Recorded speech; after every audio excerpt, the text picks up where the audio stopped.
Hi, Statesman Nation. Welcome to Inside the Playbook. We are live here in the Oskaloosa News Studio in Penn Central Mall here in Oskaloosa, Iowa. So, um, guys, you ready to go? We're gonna crack the whip here.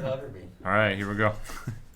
All right, we're gonna recap last week's games, beginning with football right out of the gate here. Nice victory over Missouri Valley, 41-14. Really took it to the Vikings on their homecoming, which hopefully next weekend we don't have that returned to us by Graceland. But it was run, a little more run. We'll do a run here to the right. We'll do a run to the left, run up the middle, and 358 yards later, we won 41-14. Just really spanked Missouri Valley. Yeah, we really saw what they had begun to do against Central Methodist before that game was ended from weather, but really just mixing it up. You know, you might think that running the ball is a one-dimensional thing, but the Statesmen are able to take that one dimension and break it down into 4 different dimensions. And they're able to sweep out wide. They're able to run it up the gut with Ben Sherman. They're able to get out to Archer Charles and blank right now. Alex Jung. Alex Jung, yes, Thank you. And then obviously Alex Crehan's taking it. Yeah. I mean, everybody. He had 3 touchdowns. I mean, what more can you ask out of a quarterback when you? I mean, it's such a commodity when you have a guy when you get down to the 1 and 2 yard line that's able to punch it in. And he's a big quarterback, big guy, hard to bring down, and that was the game plan. It seemed for the Statesman right out the gate. Yeah, it was true triple option. The quarterback had 70 yards, slotbacks had 180, fullbacks had 108.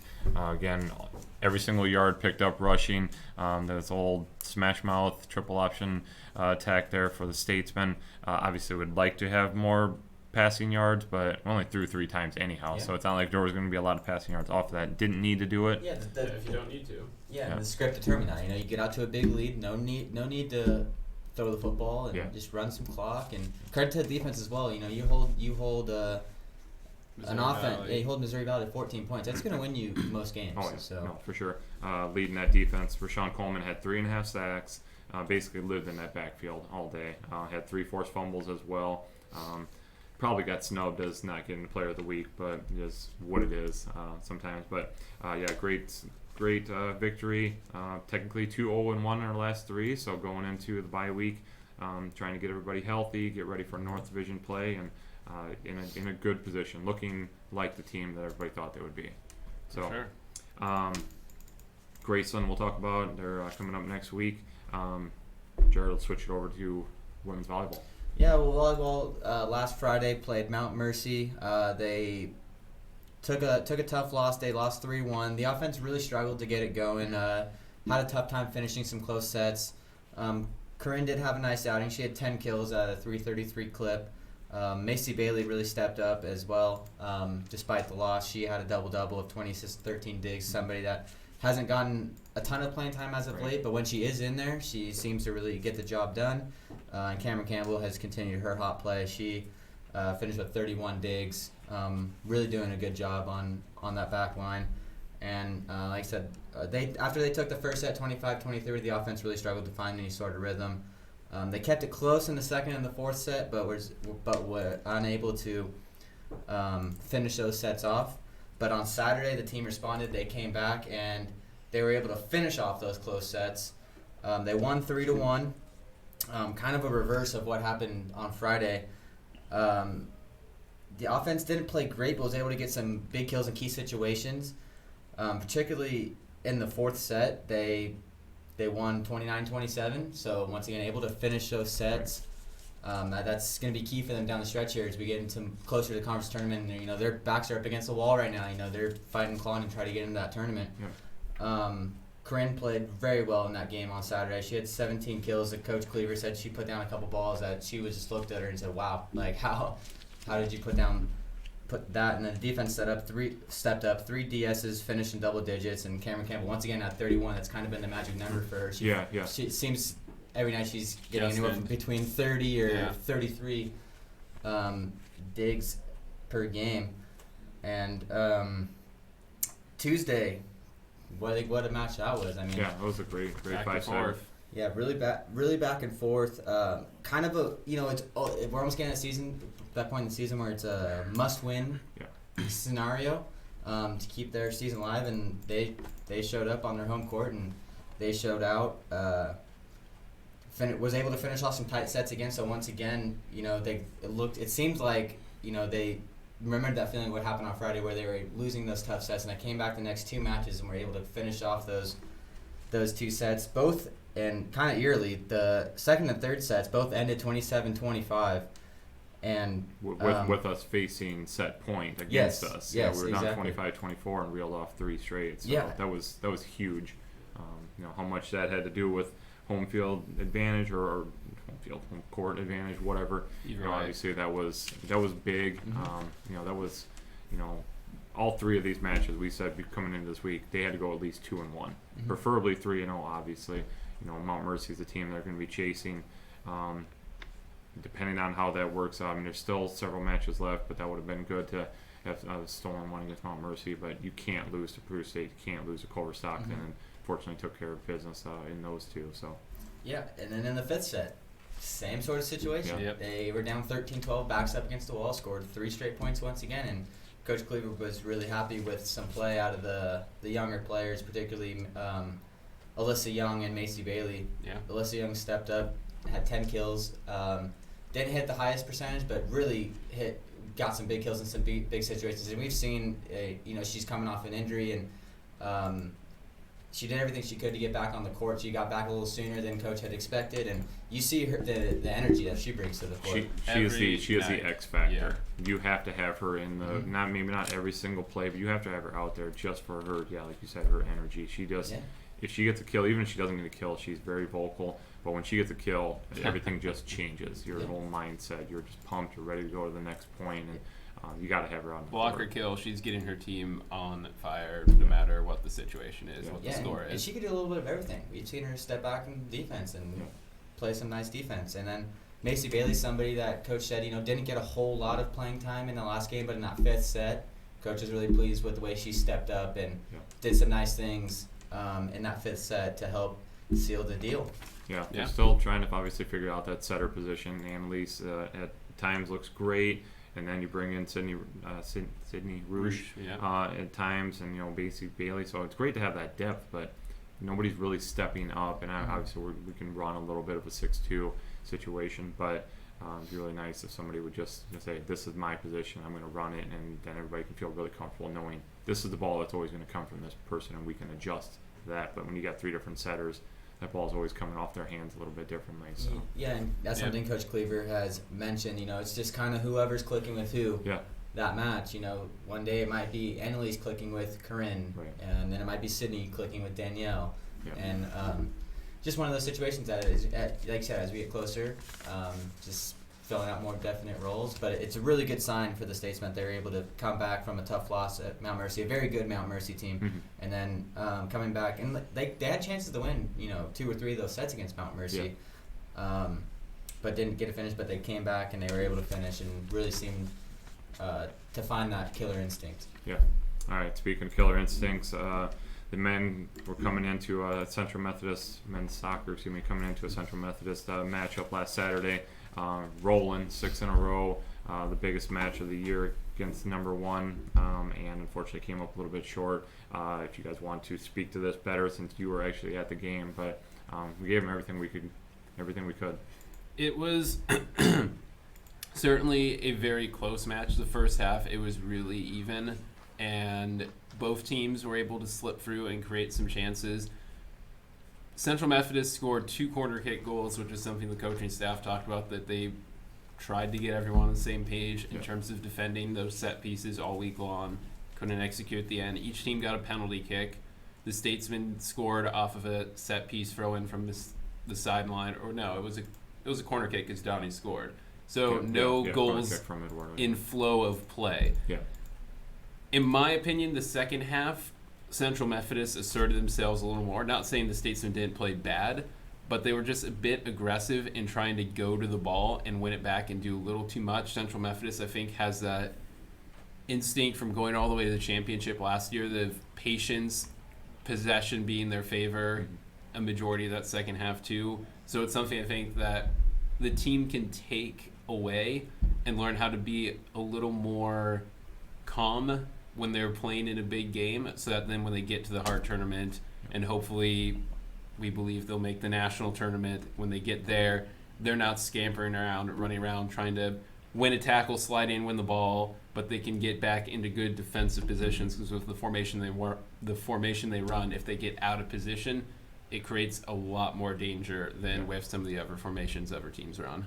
Yeah, and this unfortunately went down as a loss for the Statesmen, but they proved they can hang with the number one team in the nation, and they played them down to the very last second. I mean, we had a chance to get shot on goal at the very last second, and if that goes in, who the heck knows what happens? Overtime at home has always been kind of a magical thing the past few years. Yeah, for this team. and so we ended up moving up to number 14. Yeah, in the you lose, rankings but after you that. move up because of it, and because you play them so well. I know you said later on you heard that their coach was mentioning to others, to their president, that we were probably the best team that they faced all year. So, no moral victories. You want to win that one, but still, there's things to gain from it. Yeah, there's a lot of positive that came from it. I know Coach Highcock was very pleased with the effort the guys put forth. I mean, we fought hard. And they're big team, Central Methodist is, and we really showcased some things to kind of neutralize that. We showed some speed, we showed some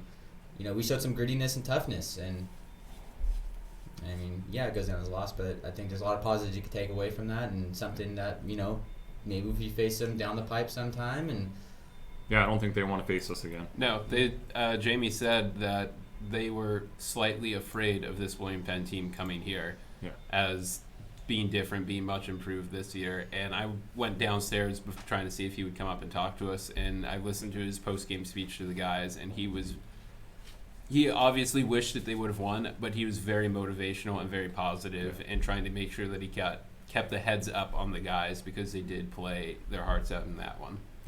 Moving forward, then on Tuesday, the team plays Faith Baptist Bible. Made sure that it wasn't a trap game at all. Made sure that they didn't have any leftover feelings from Saturday. Got right to it, took care of Faith Baptist 6-0. Big second half, 4 goals. You got a hat trick from Shalon Knight. You get 2 more goals from Eduardo Benato, who is now in double figures in goals for a guy who just really doesn't score a lot of goals. He's been more throughout his career more on the assist side and just take care of the middle, but he's definitely gotten on the offensive side, and no problems there. Setting up a big game against Mount Mercy last night.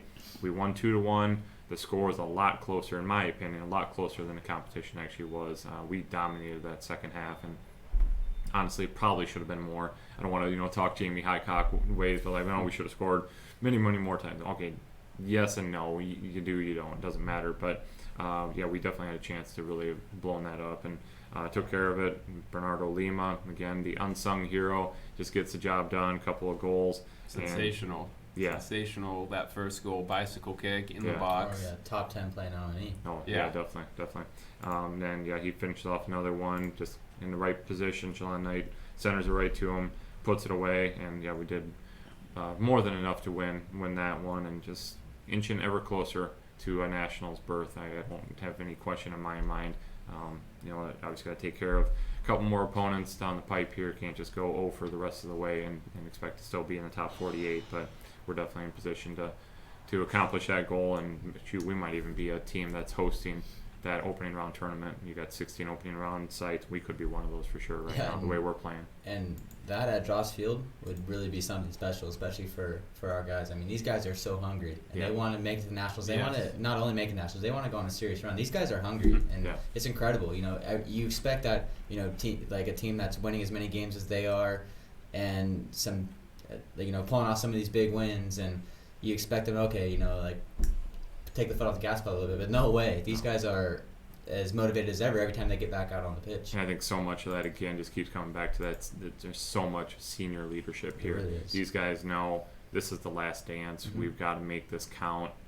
After this, we may never play again. Let's make sure that we can do everything possible in our power to go out winners. So they held Mount Mercy to only 1 shot in the second half, and I think they learned some of those lessons from Central Methodist, because Mount Mercy was similar style of possession, and they just couldn't find the same openings that Central Methodist were able to do. Yeah, and that's one thing I was going to say. You see towards the end of the match, when we get to the 15, 20 minute mark or so, taking the ball to the corner and eating some clock, whether it's 30 seconds or 45 seconds. Yeah. And those are some things Central Methodist did to us. So it's good to see them apply some of the things that they learned. Yeah, exactly. All right, let's talk about the women's side.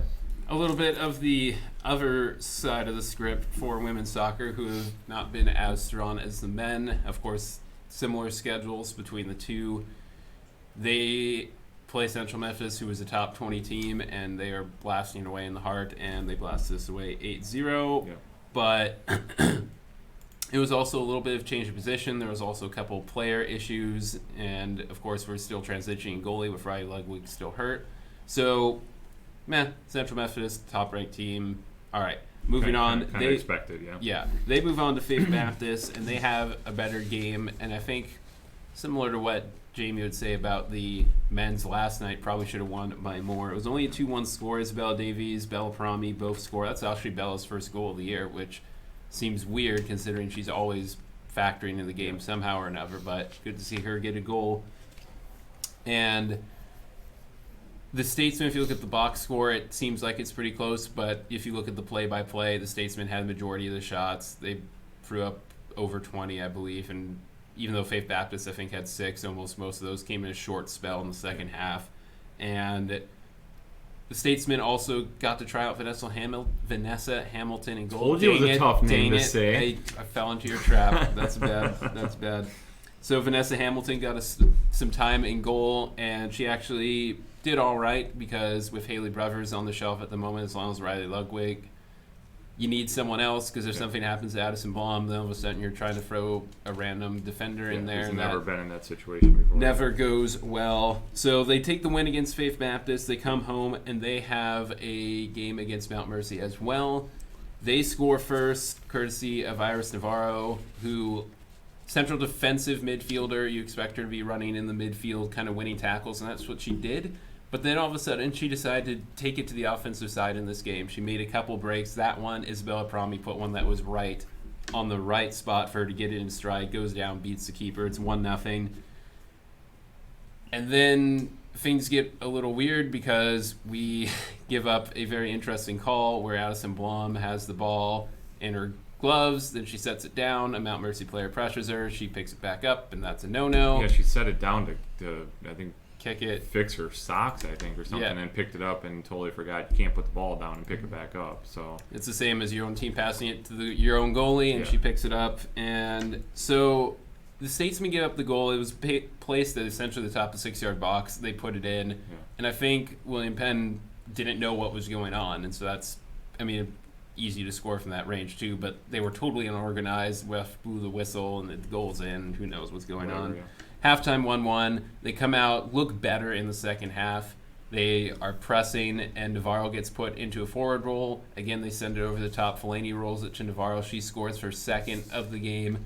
It's 2-1. Unfortunately, then the team turns off, and sometimes they say the worst.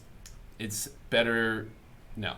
It is easier to score sometimes when the other team has just scored because they're still in celebration mode, and that's what happened. It only took 37 seconds. Mount Mercy's tied the game. And then it gets back and forth, battling, passes, good chances on both sides to win it. Gets down to the final 2 minutes. And once again, it's Navarro. She gets her first ever hat trick. She's a freshman at the school, already now up to, I think that puts her on 5 goals on the year, which is great for her. Hat trick as well. Came out, top of the box, 18 yards. She buries it. 3-2. Vanessa Hamilton had come into the goal. Final minute. Yeah, so yeah. 40 seconds the to game's go. over. We got it. Over. You're like, here we go. Great winner. Let's just take the ball, possess, and we did, and we sent it back to Hamilton, who then committed the same exact error as Addison Blom.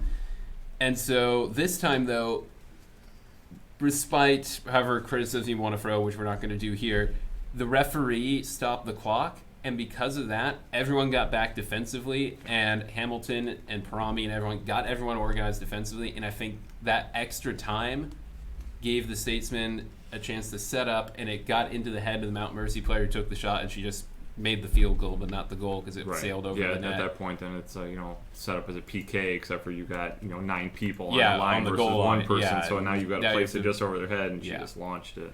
So it turned out Fortunately, to didn't have to go be to overtime. okay, and the Statesmen win, a harrowing victory, but a victory nonetheless. They now have a win in heart play, and that's something they really, really needed. Yeah, well, that was a do or die. If you don't win there, I mean, the season's essentially over, and it's not going to get any easier. But now it's still very difficult to make the Hart Conference tournament. But at least you've got a little bit of an inroad here. You can see that, all right, we can beat some teams. We've got to take care of the rest of them, though, from here on. So Yeah, and all season we've really been looking at this women's team and saying who's gonna step up and kind of grab the bull by the horns. Yeah. And Yeah. Iris Navarro really stepped up and did that. We saw it right off the bat. She was being very aggressive offensively, taking the ball, getting some shots in the box, and was able to put 3 in. yeah, And so And just great to talk about some women's wins Yeah, now for sure. And the game kind of started out slow, but props to her because she was one that was right off the gate full speed. So Yeah. good day overall over at Dross Field yesterday. Definitely, for sure. Yeah, 4 in a row for the men and women combined. So, all right, cross country got back into action first time in about 3 weeks. Augustana Brisbane Lundin invite on Friday, and that was a huge event where you have, I think, 320 on the men's side, 320 runners on the men's side, 240 on the women's side. Vernon Trozzi is showing that he is the real deal. Freshman that came out and said, I've got some high aspirations. I'm going to be, a national qualifier, an All-American. I'm going to break some records that are pretty lofty records. And, I mean, he's not there yet, but freshman finishes 35th out of 320 overall, a little over 26 minutes. And, I mean, he's kind of right there to almost be on the top 10 all-time runner. That's just at 26 minutes. So he's already shown he's capable. William DeJesus, who was on the show last week, also got under 29 minutes, and everybody else kind of scattered around there, over 30 minutes. And then Michaela Kamek leads the women. She got in the top half, 25-27, as they ran a 6K course, so a little bit longer. As Ashley Johnson said last week, that 1K might not seem like a whole lot of a difference, but obviously a big one. So, they got back into action. It was nice for both teams just to see where they're at midway point. Now they've got the basically a conference preview invite coming up this weekend, so we'll see where they're at. Anything you guys want to throw on that one? Okay. All right. Excuse me, men's golf co-hosted this Monday and Tuesday, co-hosted with Southeastern Community College. Finished first out of 6. I don't even have scorecards yet, so I can't even really talk to this one at all because I don't know. All I know is top 3 were William Penn pretty much dominated.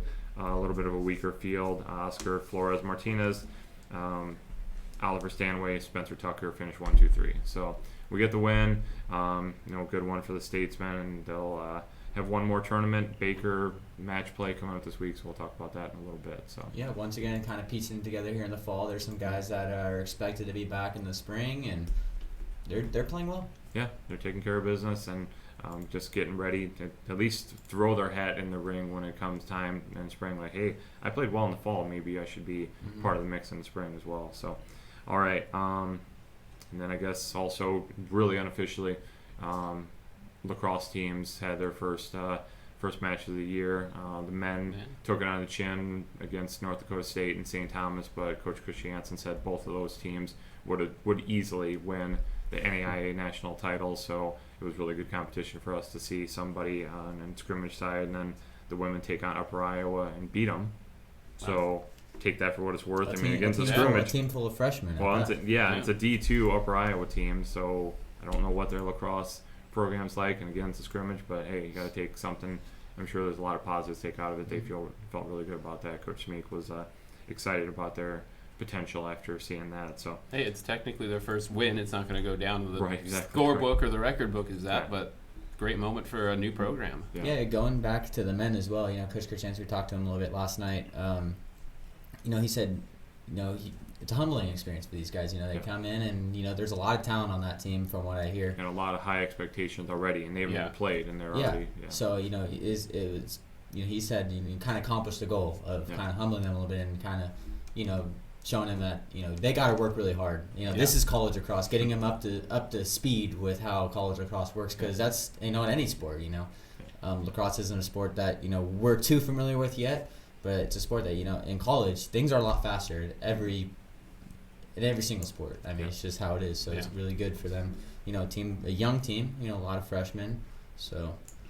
Yeah, no, we're really excited to see what else they can do, but just nice to see them finally on the turf and see what they are capable of. So, all right, when we come back, go ahead. Because we had bowling. We had bowling, thank you. So both teams in action You need to jump up in there, man. Wauwatosa, Wisconsin, and the men finished 15 out of 40, and a pretty good start for both teams as well because the women finished 11th of 28, and that's not both in the top 10, nor is it fantastic people winning individual tournaments or whatever, but when you see a couple of the D1 schools or D2 or whoever else that they knocked off and similar score averages, you definitely take a lot of good positives away from that. Coach Brooks said, we learned a lot. The second day kind of got away with from us a little bit, but he was very pleased with the results that came back. Freese for the men was top of the team, 38th of 288, a average of 208.3 pins per game, which is pretty good if you're over 200. Anything over my 200, book, that's pretty freaking good. Yeah. Rock Kostrick was 50th, and he was just below 200 with an average 199, and 5 players for WPU overall had an average of over 190, so that's really encouraging because with these Baker games where you only throw 2 frames in the entire game and you're rotating and you can't really get in a rhythm or whatever, it's good that if you've seen a good pin average, that means you're still accomplishing the goal even if the team score somehow doesn't reflect that at the end of the day.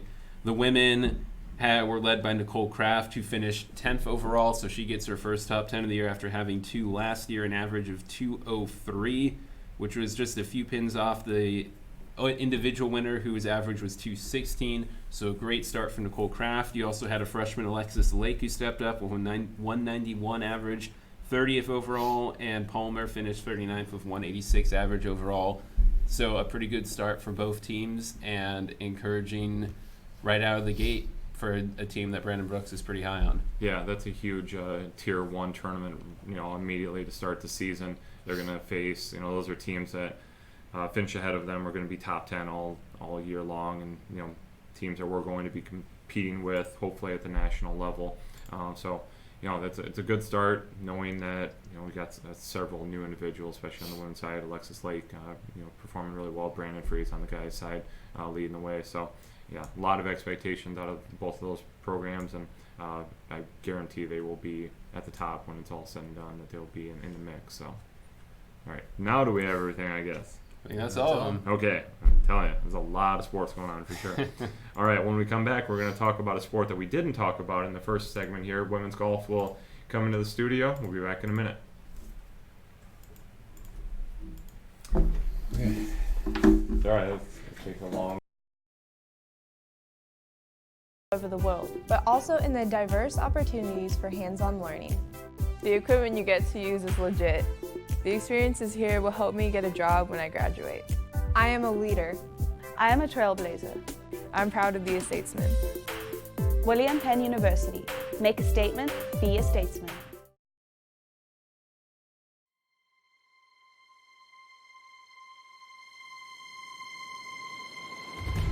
Oskaloosa. It's our community, and we're thankful to be a part of it. Telling its stories, sharing its smiles. We're building community, keeping you informed, giving you a voice, letting you know you're never alone during the victories and the losses, happiness and pain. For tomorrow's a new day, and we'll be there, working for you, ready to tell your story. That's our commitment. It's what we do, now and in the future, because we're always on. We're Oskaloosa News.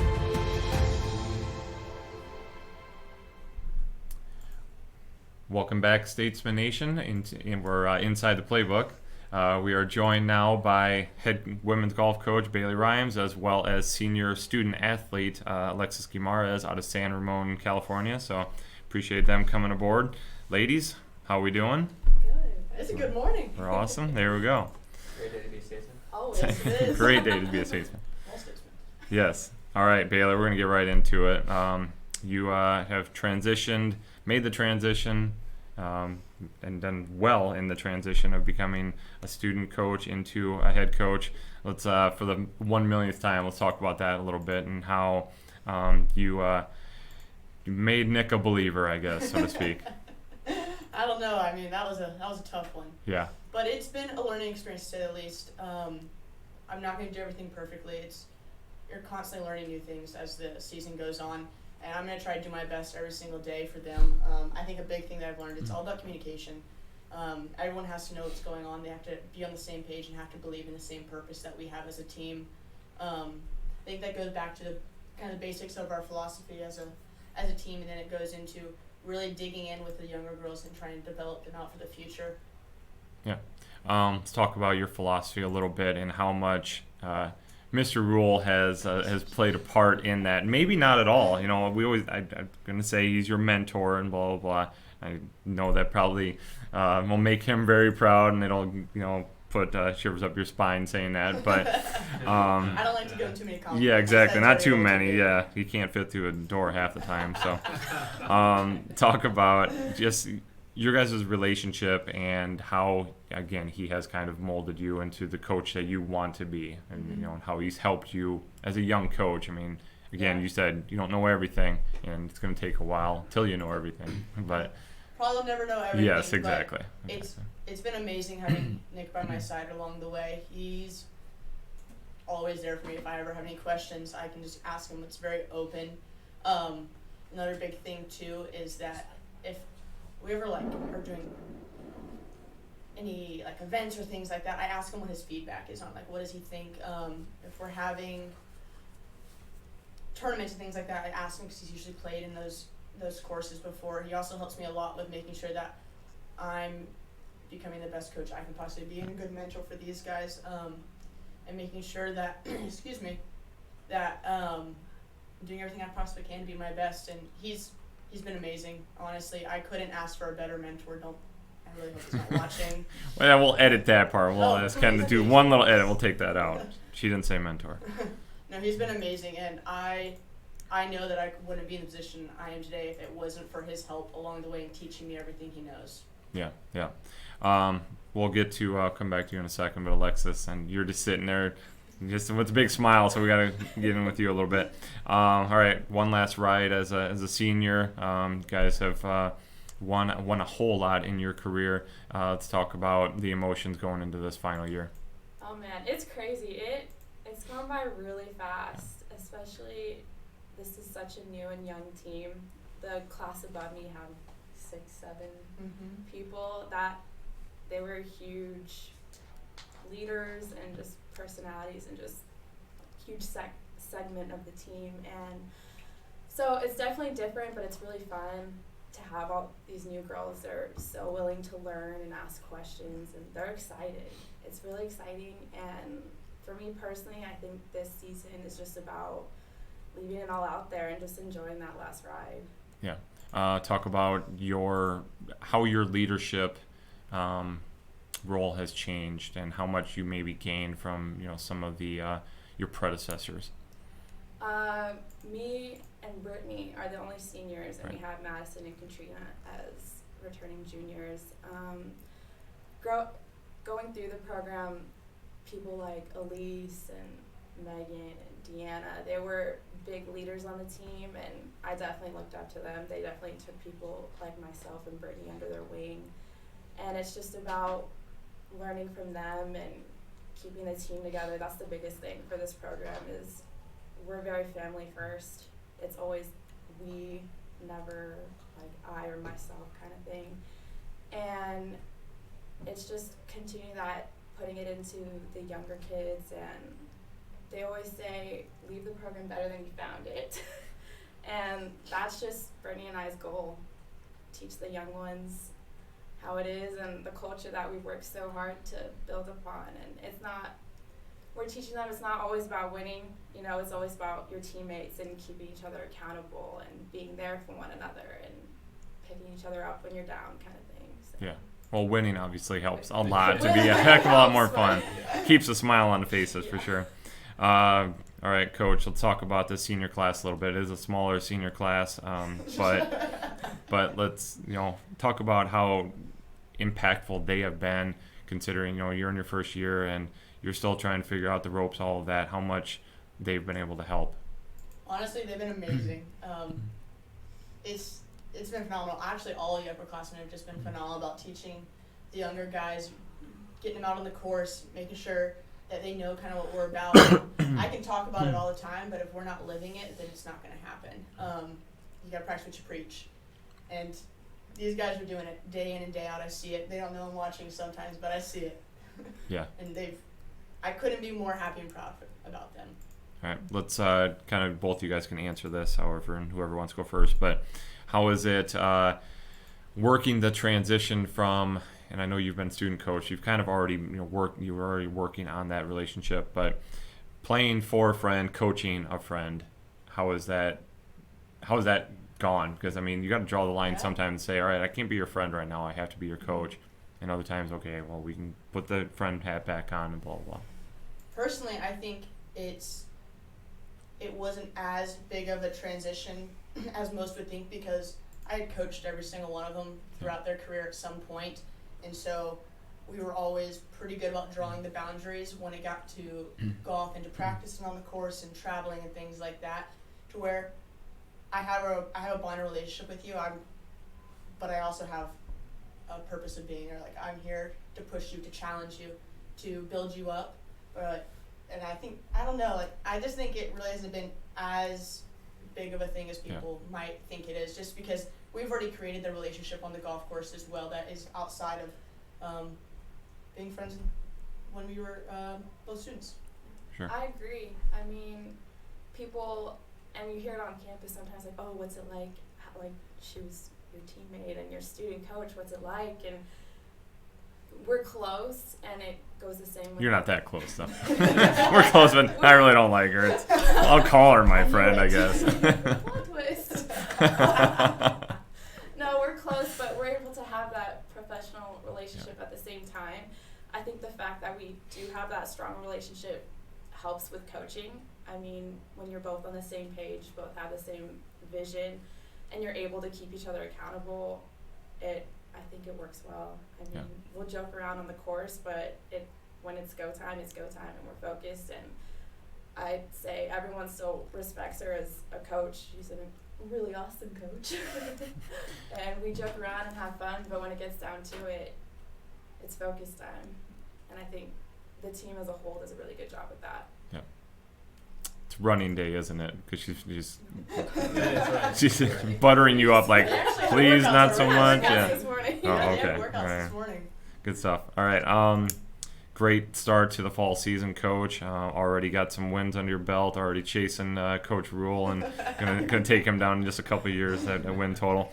Let's talk about the expectations for the rest of the year. You guys still have a little bit left here of fall, including going over to TPC Deer Run this weekend, and what should be a really good tournament, and obviously a great course over there. It's gonna be cold as heck. But we don't worry about that. Yeah, but you know, yeah, no, exactly. So you're gonna do it. Everybody's got to deal with it. But expectations the rest of this fall, and then going into next spring, looking for, I guess this is another title. It's all about improving right now, making the small steps in the right direction. We started out really hot.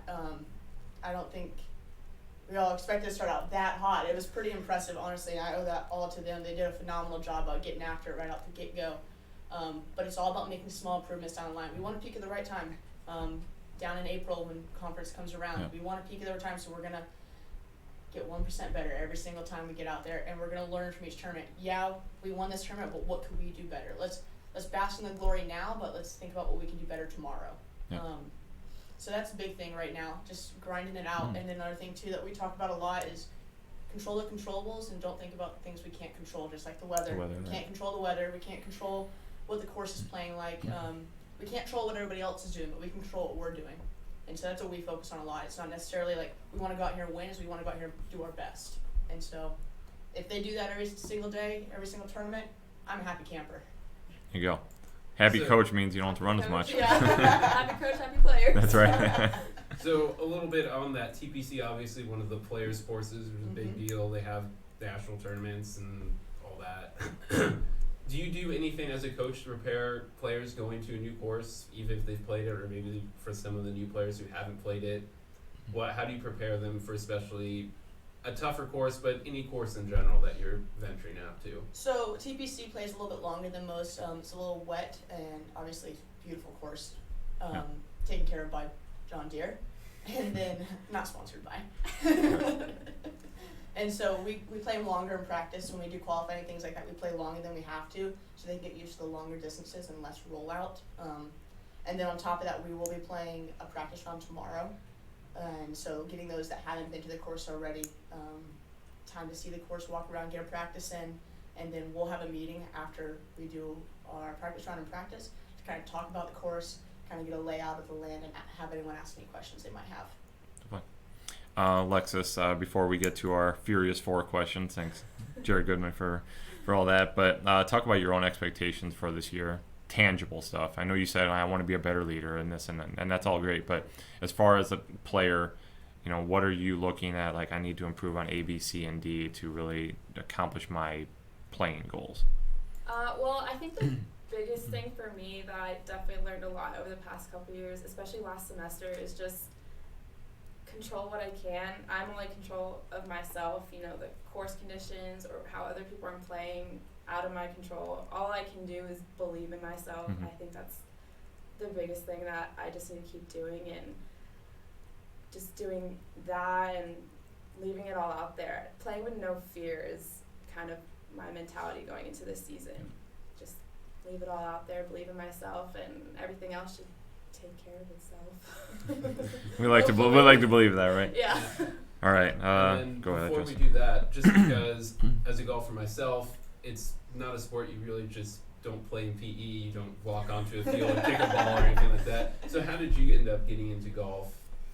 Well, I started playing when I was 5. My dad actually didn't even play golf either. He was just watching on TV, and I guess I just rolled in. I was like, Dad, I want to play that. So That looks cool. That looks cool. So him and I actually started learning golf together, and I was also playing some other sports at the time. And then around middle school, early high school, I was like, I want to play in college. Like, I want to go as far as I can with this. And then I joined my local golf academy, and they really helped me out so much. So shout out to San Ramon Golf Course Academy, Jim and Denise. But Not sponsored. Not sponsored. But yeah, it was just kind of a fall in love with it kind of thing. I got the itch, and And all those great tee shots later, the reason why you just keep coming back, right? Yeah. Not the missed putt or anything. it's Yeah. always that one really good tee shot or that really long putt Yeah. to save par or make birdie. Like, I'll stick with this. Yeah, just takes one. You can have 150 horrible shots, which would be, in my opinion, 150. One decent one. You'd be like, all right, I guess I'll try it again tomorrow. Why not? All right, Justin, everything else? Otherwise, I'm going to No. Furious 4. Let's, Here we go. Send them fast over here. Okay, What all right, is it? Furious Fast 4. Okay, Alexis Guimaraes, what's your dream car? Oh, man. It sounds kind of cliche, but I just want to drive a Lexus. Just drive it? I don't want to own it. I just want to drive it once. And Okay. I want it to be blue. Is that Okay. what Any your name's reason? Alexis? Yeah, that's Yeah. what I was going to say. Alexis is Lexus. Just Would say that that. be your 5 license plate? I consider it. Lexus is Lexus. Okay, Yeah. very cool. Blue, are we talking William Penn blue, or are we like, Always. okay, well, William I'm Penn just all the way. making sure. I mean, there's lots of blue out there, baby blue, all that stuff. Okay, number 21, 2-part question. How would you describe yourself, and how would friends describe you? I would describe myself as outgoing and positive. I think other people would say something along the lines of that. Probably say something about how much I laugh and smile. Just a couple times. Just a couple times. How would Coach describe her? Hilarious. She's always got me laughing, and the whole entire van and team laughing at all times. She's a hoot. Dancing in a van. Yeah. What are you If doing? you ever are like watching a volleyball game or something, just look off to the sideline. She's over there getting a little Breaking it dancing. down. All I need is a good playlist. Or just any music at all, right? Yeah. There you go. All right. And how would friends describe you? You jumped in. I got a little confused. Okay, she did. Okay, I was all over the place. All right, number 4. Your third question. Your favorite athlete. Who is your favorite athlete? Oh gosh, I love Steph Curry. I'm from the Bay Area. Yeah. I love the Warriors. I think he's awesome. He's down to earth. He's one of those athletes that he knows he's good. He believes in himself, and you see that. He's all for his team, and I just aspire to be like that. Okay. Finally, number 11.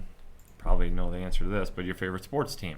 Oh, Golden State Warriors, San Francisco 49ers. I love my SF Giants, even though they're not doing too hot.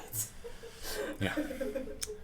All Bay Area, all the time, All right? Bay Area Niners are 4-0 though. I know, right? Let's go. Crazy.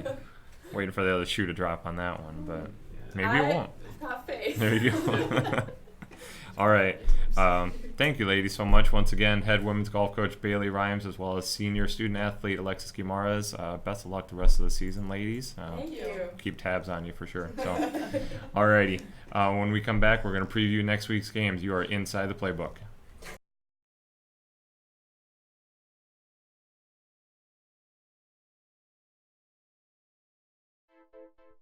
The student community at William Penn made an impression on me. It's a real statement that you can come here and be part of something real. You have the opportunity to participate in activities, to be involved, to make a difference on campus. The coaches are awesome. It's easy to play for coaches that care about you. It gets more effort out of you because you appreciate what they do. The real experiences at Penn have helped shape who I'm going to be when I graduate. I work harder because I want to be part of the conversation in class. William Penn gives me the freedom to be who I am now and the tools for who I want to be. Diversity runs deep at William Penn. Not only in the student body, which is made up of people from all over the world, but also in the diverse opportunities for hands-on learning. The equipment you get to use is legit. The experiences here will help me get a job when I graduate. I am a leader. I am a trailblazer. I'm proud to be a statesman. William Penn University. Make a statement, be a statesman.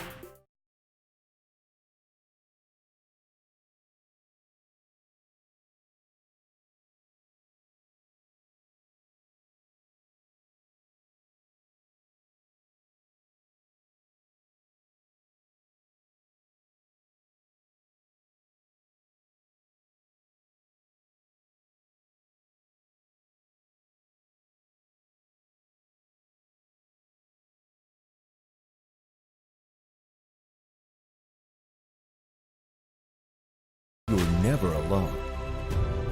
During the victories and the losses, happiness and pain. For tomorrow's a new day, and we'll be there, working for you, ready to tell your story. That's our commitment. It's what we do, now and in the future. Because we're always on. We're Oskaloosa News.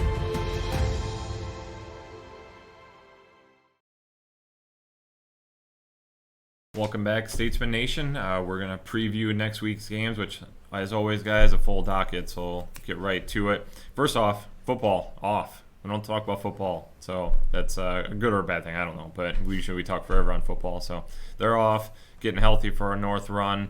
Starting with homecoming next week against Graceland, so we'll talk more about that later. But the way the North sets up, it's actually, I hate to say it, but considerably weaker than the South right now. So really legitimately looking at least going 4-1 on the North and having a winning record. It's anybody's division. Yeah, I mean, and then who's going to step up and be that Go team? get it. Yeah, Go yeah, get it. exactly. And then you have Grandview looks like they're just going to run away with the whole thing, but that's such a big rivalry game, and in a couple weeks we can talk more about that. But that game could be up in the air when it comes time. William Penn could be reeling off 4 straight weeks of not losing, feeling really confident, and so again we'll talk about that in a couple weeks. But all right, women's volleyball. Yeah, they have a big tournament coming up this weekend in Des Moines, the Grandview tournament. A lot of good teams play there. This is kind of preparing them for the final stretch of the season, so hopefully they can continue to learn some things and maybe take a game or two at this tournament, which would be huge for them. But yeah, Friday they start off with Huntington, and then Saturday they come back with John Brown and Viterbo, all 3 pretty good teams. And if we can find a way to get a game or two in this tournament, kind of prove that we belong in some of these bigger tournaments, it'd go a long way for this team, and especially gearing them up for that last run as the season winds down to make their run at the conference tournament. And then they return to hard action on Tuesday with Graceland at home.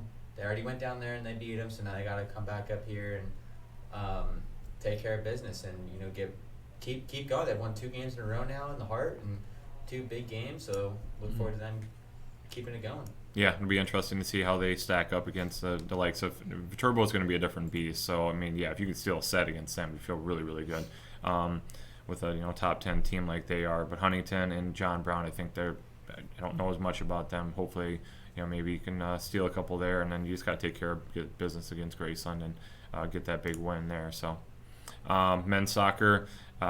Couple matches. You've got Mid-American Nazarene coming to town on Saturday, another big one. This is a team that I think is sitting about 4th or 5th in the conference right now, but they're coming on strong as of the last few weeks. So I know Coach Highcock's all about one game at a time, and as cliche as that is, it's totally true right now. Let's not overlook anybody, especially not that team. We beat them last year. They're going to be mad, going to want to get revenge. So if we can play like we have been for the entire year, let's be honest, we'll be in good position to pick up a victory there. And then Clark on Wednesday. It's up at Clark, which is probably about the only thing that would scare me a little bit, because that's a good road trip up to Dubuque. Beyond that, that's one of the worst teams in the conference, and we just go out, take care of business. That's a win that we should have and put in our back pocket, build our resume a little bit more. So. Yeah, for sure. Bingham is probably the last one of the top half that if you beat them, you still got Missouri Valley, but sorry. You beat them, and all of a sudden you're locked into your top 3. Correct. And it comes down Correct. to Missouri Valley at the end if you're going to be that 2nd or 3rd seed. And Missouri Valley has been kind of up and down. Took a couple losses early. Who knows? Maybe somehow they stumble against another team. They still have a few teams left on the schedule that are pretty tough. So. Kind of up in the air. And the women, of course, will have the same schedule as the men. Both teams are done with non-conference play, one-offs or anything else like that. So they play Mid-American on Saturday as well, and then journey up to Clark as well on Tuesday. And we'll see if they, with a couple games of offense, get a little bit of a spark and can start producing at a better clip at every game instead of getting shut out, because entering the past couple games, they've scored 1 goal in 3 or 4 contests. So. Yeah, going back to the men, you mentioned, Coach Highcock stating that, they're taking it 1 game at a time. And, it's kind of a luxury at this point in the season to kind of say, hey, we're where we want to be. Yeah. Now, let's take it 1 game at a time, do all those things. They don't have to scramble, look ahead, scramble towards, play the game. If we win this game, who do we have next coming up? Or, if we take a loss to this team, what's our schedule like coming up? They can truly take it 1 game at a time and just prepare the way they want to prepare. Not have to, like I said, kind of just scramble, and they're right where they want to be. So yeah, we control our own destiny.